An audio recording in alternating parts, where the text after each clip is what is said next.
Se os alunos não se interessam pela minha aula, é porque não gostam de aprender. Quando deixo os alunos mais à vontade na aula, posso não ser rígida ou rígido o suficiente. Se a minha aula não for 70% expositiva, posso ser julgado ou julgada por não dar aulas. Essas são as 3 das 10 crenças limitantes que eu selecionei para este vídeo e que muitos professores carregam e que os impedem de progredir, de serem mais realizados na profissão, de oferecer aulas mais atrativas aos alunos e que podem facilitar o seu ensino. Se você quer saber se são as suas crenças que estão te limitando em ser um professor ou uma professora mais realizada e deseja trocar essas crenças limitantes por crenças que impulsionam, então assista esse vídeo até o final. Eu sou a professora Larissa Albúnio, designer de aprendizagem, e meu objetivo aqui é ensinar professores a atraírem a atenção dos alunos melhor que a internet. Então, se este assunto já te interessou, inscreva-se no canal, porque semanalmente tem vídeo para te ajudar a tornar as suas aulas mais leves e produtivas. As crenças limitantes são visões distorcidas da realidade, representada por essa imagem que você está vendo. Depende da posição que se está. Consegue-se ver uma imagem formada ou outra. Porém, ao vermos uma imagem, a enxergamos como verdade absoluta e não levamos em consideração que podem existir outras possibilidades. As crenças são construídas por meio de nossos valores, experiências de vida e visão de mundo e ditam as nossas emoções e decisões. Até aí, tudo bem, né? O problema é que quando essas crenças limitam os nossos pensamentos, comportamentos e ações, elas fazem parte do nosso dia a dia e regulam a nossa forma de pensar e agir também no nosso trabalho. Na sala de aula, nós professores podemos ser tomados por algumas dessas crenças, que são reproduzidas como verdade, sem nos darmos conta disso, sem saber de onde surgiram. Quais são as suas crenças enquanto professor? Quais são as suas crenças enquanto professora? Como que elas limitam o seu poder criativo para pensar em aulas inovadoras?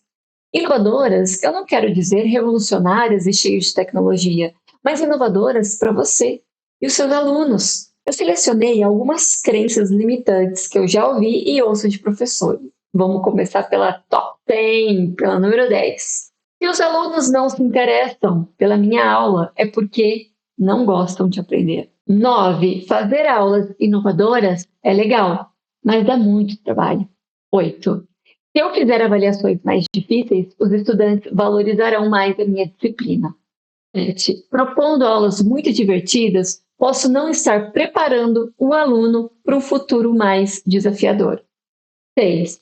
Quando eu deixo os alunos mais à vontade na sala ou na aula, posso não estar sendo rígido ou rígida o suficiente.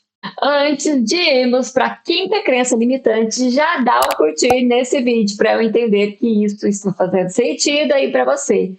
Curte o vídeo, prof. 5.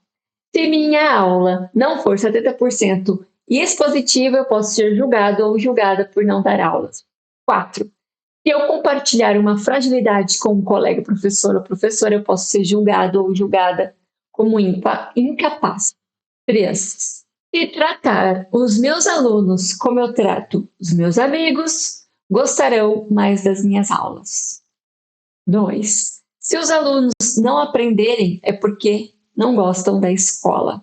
E top, aprender é um processo difícil e, por vezes, chato. Essas e outras crenças limitantes normalmente geram pensamentos rápidos e automáticos, distorcidos da realidade, o que prejudica muitas vezes a sua identificação.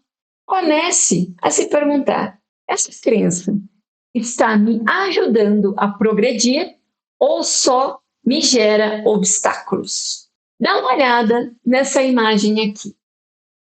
O que é verdadeiro nessa imagem? O cilindro?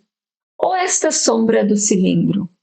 Ou ainda esta outra sombra do cilindro? Tudo que está nessa imagem é verdadeiro. O cilindro existe, a sombra circular do cilindro existe, assim como a sombra quadrada do cilindro também existe e são verdadeiras. O que muda é a posição da luz e da perspectiva do observador. Se a luz e o observador estiverem nessas posições, ele verá a sombra circular do cilindro na parede e nunca verá a sombra quadrada, a não ser que a luz troque de lugar. Por isso que é tão difícil identificar se os nossos pensamentos, comportamentos e ações estão condicionados às nossas crenças limitantes. Difícil, porém não impossível.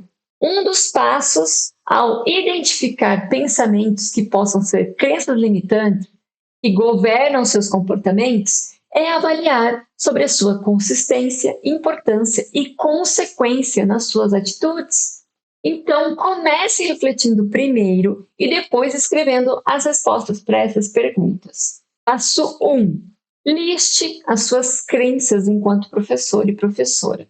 Respondendo a seguinte pergunta: o que eu acredito que é ser um bom professor ou uma boa professora? Passo 2. Questione a consistência desse pensamento, levantando hipóteses, perguntando, por exemplo, será que os alunos não querem aprender?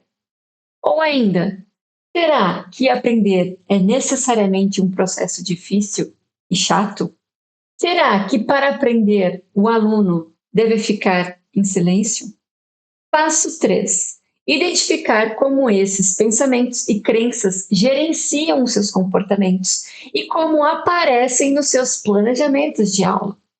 Por exemplo, se você evita propor algum tipo de atividade, pois considera que os alunos não são capazes de fazer, ou ainda, evita usar elementos artísticos como música, teatro, pintura, pois pensa que isso pode deixar a sua aula infantilizada, que isso é para a educação de crianças e não serve para jovens e adultos. Passo 4. Vigiar a sua incidência e quando ocorre, isto é, quanto esses pensamentos e crenças dizem sobre você e fazem parte da forma como os alunos te veem. Pergunte-se: essas crenças e pensamentos aparecem somente em situações mais desafiadoras em sala de aula e somem quando está tudo alinhado? Preste atenção nisso. Mas você não precisa caminhar nesse processo sozinho ou sozinha. Quero te convidar para fazer parte da formação de professores. É uma formação que vai te ajudar a romper com muitas dessas crenças limitantes na área da docência. Além de você aprender a planejar e executar aulas mais dinâmicas e interativas, sem complicação, e também entrar no universo das metodologias ativas. Então, eu vou deixar o link da formação de professores na descrição desse vídeo. Para você continuar assistindo vídeos que podem fazer a diferença para você, enquanto professor e professora, eu quero te sugerir esse vídeo aqui, que são 5 coisas que não me contaram quando eu comecei a dar aulas e que, se eu soubesse, teria feito muita diferença na minha parte. Até o próximo vídeo.